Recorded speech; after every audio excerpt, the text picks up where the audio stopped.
Friends, Radhika baby tips চ্যানেলে আপনাদেরকে স্বাগতম। নির্ধারিত সময়ের পরও প্রসব বেদনা শুরু না হওয়া পোস্টটার্ম প্রেগন্যান্সি বলে।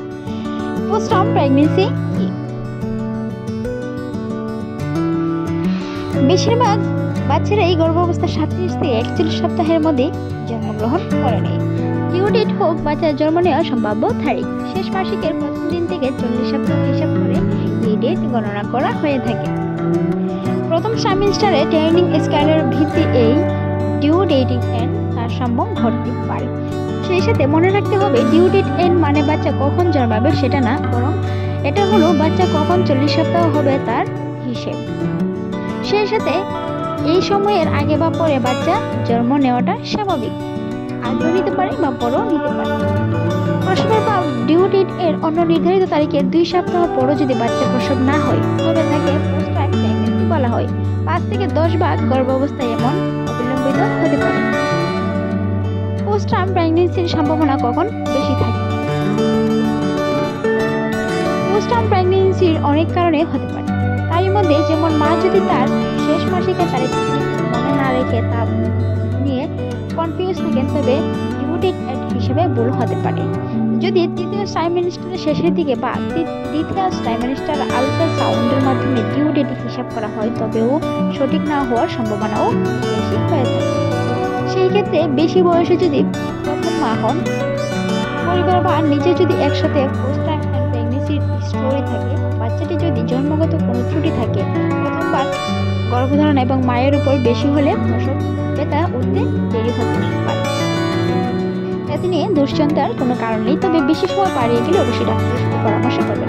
পোস্টটার্ম প্রেগন্যান্সি ঝুঁকি কি রয়েছে?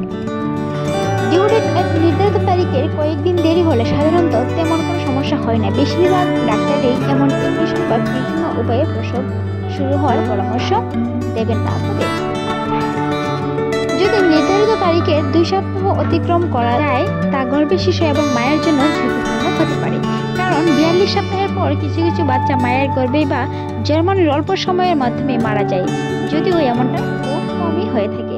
তৃতীয় ট্রাইমেস্টারের শেষের দিকে অনেক সময় দেখা যায় মায়ের ওজন আর না বেড়ে স্থির আছে বা কিছুটা কমেও যেতে পারে। জরায়ুর উচ্চতা এবং অ্যাগমেন্টিক ফ্লুইড পানির পরিমাণ কমে যেতে পারে এবং সবুজ বা হলুদ বর্ণ ধারণ করে নির্দেশ করে পেটের বাচ্চাটি হয়তো খারাপ আছে।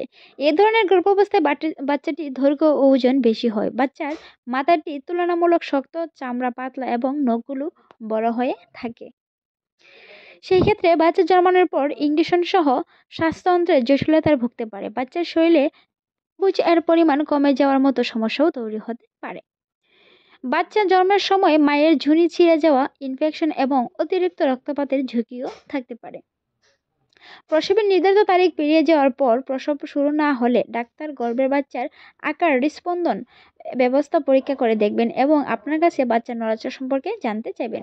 যদি 1 সপ্তাহ বেশি দেরি হয় তবে অ্যামনিওটিক ফ্লুইডের পরিমাণ দেখে এবং আল্ট্রাসাউন্ডের মাধ্যমে বাচ্চার অবস্থান পর্যবেক্ষণ করতে হবে। এমন কৃত্রিম উপায়ে প্রসব শুরু হওয়ার পরামর্শও দিয়ে থাকেন ডক্টররা।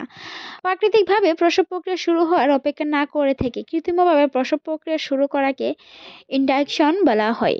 যদি আপনার প্রসব ইন্ডাকশন করা হয় তাহলে এটা আপনার ডাক্তার বা ধাত্রীর সাথে আলোচনা করা গুরুত্বপূর্ণ। ইন্ডাকশন করার সুবিধা অবশ্যই ঝুঁকির চেয়েও বেশি হতে পারে।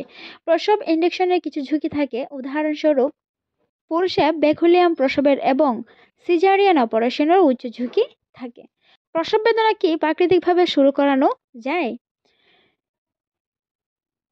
বিশেষজ্ঞরা বলেন এসবের পক্ষে ততটা ভালো কোনো প্রমাণ নেই। প্রসব বেদনা তাড়াতাড়ি করার জন্য হোম ডেট পদ্ধতি নেই যা শতভাগ নিশ্চিত কাজ করা যেতে পারে। কিছু পদ্ধতির ব্যাপারে বিশেষজ্ঞরা মিশ্র প্রক্রিয়া করে দেখিয়েছেন। এর কারণ হলো, ভালো লাগলে আমাদের চ্যানেল সাবস্ক্রাইব করে পাশে